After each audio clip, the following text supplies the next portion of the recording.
Seni sastra. Hakikat seni sastra. Apa yang terlintas dalam benak Anda ketika mendengar kata sastra?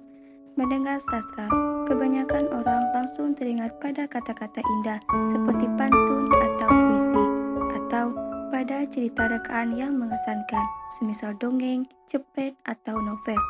Singkat kata, dalam pengenalan umum, sastra itu berwujud bahasa, baik lisan maupun tulisan.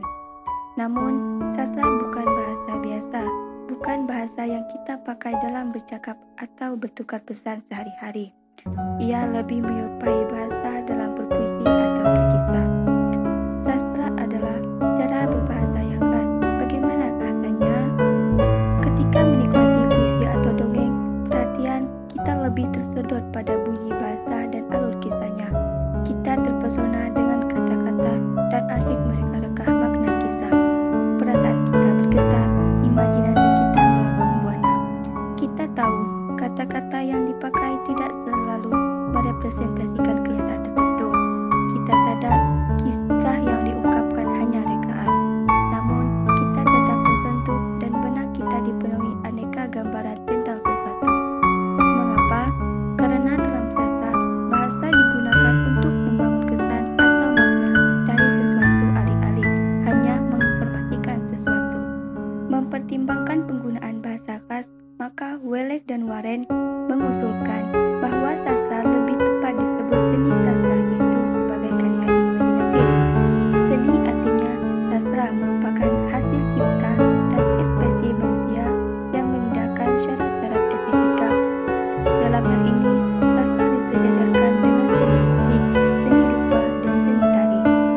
Sastra menggunakan bahasa baik kata, frasa, klausa, dan kalimat untuk menyampaikan sesuatu dalam bentuk yang indah, menarik, mempesona, dan menyenangkan. Sastra disebut karya imajinatif. Apakah itu berarti sastra menyampaikan hal-hal yang bukan fakta atau di luar kehidupan manusia? Jawabannya tentu saja tidak. Sastra memuat kehidupan atau dunia yang dialami manusia. Sastra memuat reaksi utuh, pikiran, perasaan, dan gaya khayal manusia ketika kesadarannya bersentuhan dengan kenyataan hidup. Sumarjo dan Saini menjelaskan demikian. Sifat khayali dari karya sastra merupakan akibat dari kenyataan bahwa karya sastra dicipta dengan daya khayal.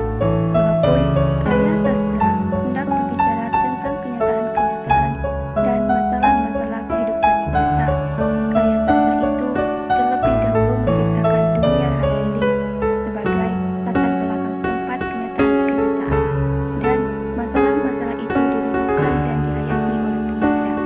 Karakteristik seni sastra. Hampir semua karya seni menggunakan bahan dasar peristiwa, pengalaman, perasaan, gagasan manusia. Dalam sastra, bahasa dasar itu diolah kembali oleh daya imajinasi, daya kreativitas, dan individualitas pengarangnya, dan diungkapkan kembali menggunakan medium bahasa. Akan tetapi, bahasa bukanlah media ungkap yang eksklusif untuk sastra saja. Komunikasi sehari-hari dan ilmu pengetahuan juga menggunakan bahasa. Bicara karakteristik sastra berarti bicara bagaimana peristiwa, pengalaman, perasaan maupun gagasan manusia itu diolah dan diungkapkan dalam sastra. Ada beberapa karakteristik sastra yang dapat dikemukakan di sini, yakni estetis, konotatif, bahasa bergaya, dan ketidaklangsungan ekspresi. Estetis berarti bersifat indah atau berhubungan dengan keindahan. Wallace dan Warren mengemukakan bahwa sastra adalah karya imajinatif dengan medium bahasa yang didominasi oleh fungsi estetik. Itu berarti sastra menggunakan bahasa pertama-tama untuk mengungkapkan keindahan, baru kemudian menyampaikan pengetahuan atau informasi. Konotatif berarti arti kiasan atau tambahan. Sastra cenderung menggunakan bahasa yang memiliki banyak makna tambahan. Itu terjadi karena sastra ingin menyingkapkan sesuatu, bukan hanya sekedar memberitahu. Sastra tidak hanya menyampaikan informasi atau pengetahuan atas suatu peristiwa, tetapi juga persepsi, perasaan, kenangan, dan asosiasi-asosiasi pengarang terhadap sesuatu.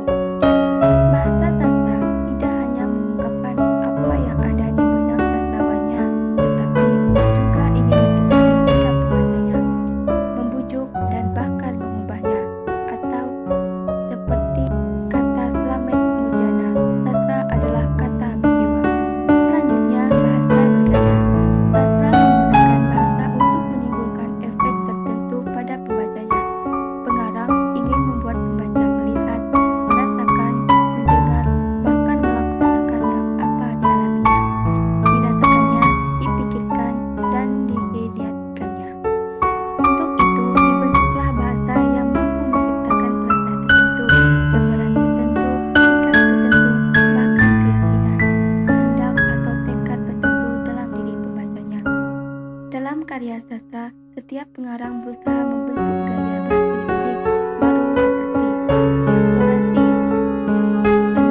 sebuah kata atau mendeskripsikan sesosok tokoh bisa bermakna lebih.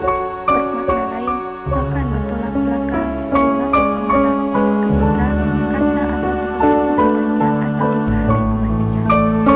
Kata rumput kering dalam sebuah puisi tidak hanya menunjuk pada objek yang dilihat pengarang, tetapi juga mewakili karakter manusia atau makna dalam demikian pun, deskripsi fisik tokoh tertentu tidak hanya mengungkapkan imajinasi pengarang tentang tokoh tertentu, tetapi juga mengungkapkan watak tokoh tersebut, maka sifat manusia atau masyarakat pada umumnya. Si sastra, penyair Romawi Horatius mengemukakan bahwa sastra yang baik harus memiliki karakteristik atau kesenangan dan manfaat.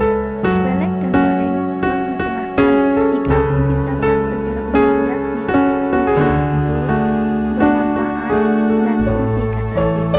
Dapat dikatakan bahwa setiap karya sastra memiliki fungsi rekreatif, fungsi didaktik, dan juga fungsi katarsis.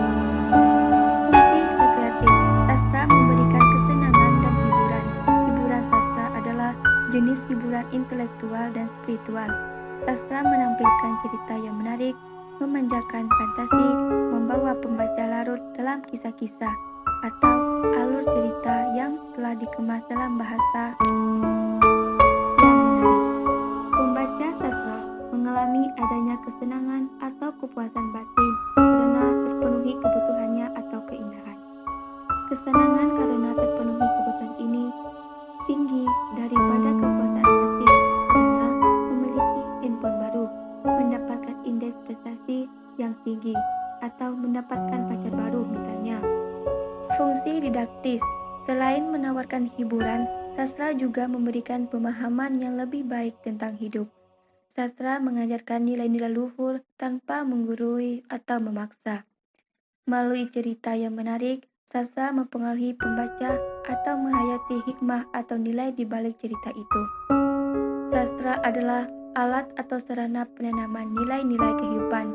Itulah sumbangan terbesar sastra bagi kemanusiaan. Bagaimana cara sastra menginternalisasi nilai-nilai kepada pembaca? Menurut Sumarjo dan Seini, sastra menginternalisasi nilai-nilai dengan memberikan pada kita penghayatan lebih terhadap apa yang kita ketahui. Pengetahuan yang kita peroleh bersifat penalaran, tetapi pengetahuan itu dapat menjadi hidup dalam sastra. Kita tahu bahwa membunuh itu jahat, tetapi pengetahuan itu menjadi begitu hidup dan terasa kengerian kejahatannya kalau kita membaca drama William Shakespeare, Macbeth.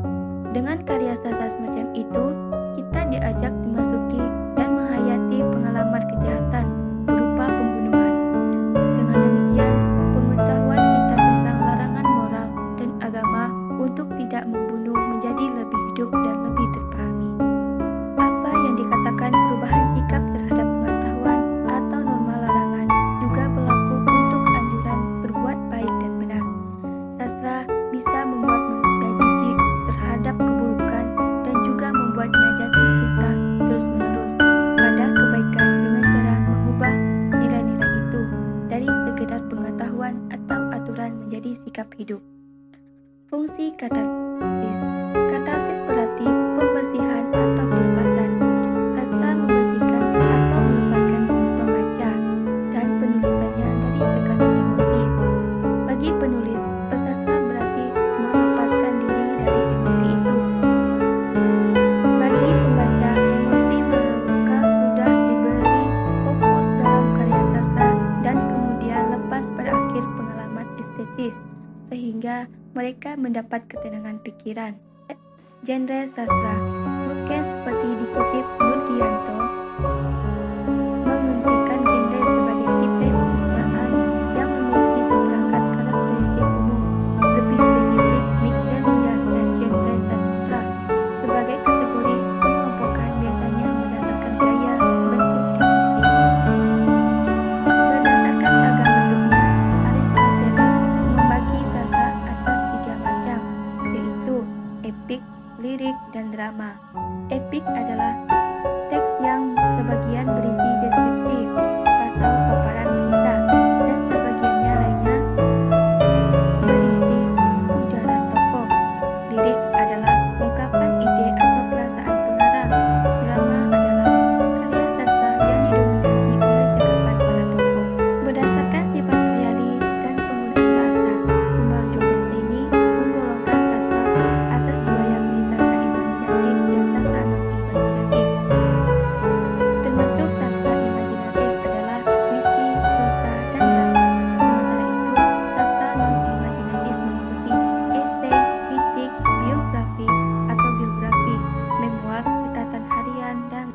Berdasarkan bentuknya, Kosasih mengelompokkan sastra atas 3 yakni prosa, puisi, dan drama.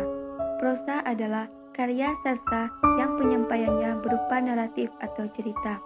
Puisi adalah karya sastra yang disajikan dengan bahasa singkat, padat, dan indah. Sementara drama adalah karya sastra yang pada umumnya berupa dialog. Secara umum dapat dikatakan bahwa genre sastra meliputi puisi.